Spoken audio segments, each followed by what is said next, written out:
Mogoče, ker smo ravno v sredini drugega dela Krpanke, še ena misel.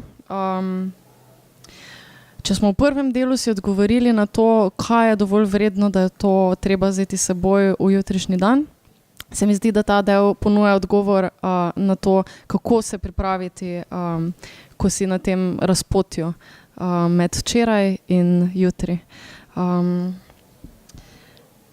Bi pa povabila naslednjo Amadejo, da bo prebrala še pesem od Alenke Avguštin.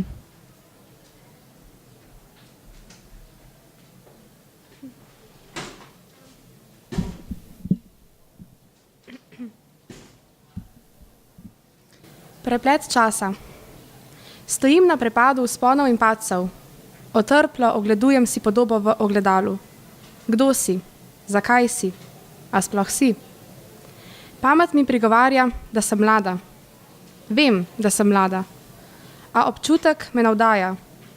Da, čas me preganja. Ni bilo dovolj, hočem več. Več. Česa? Grabim razbito preteklost.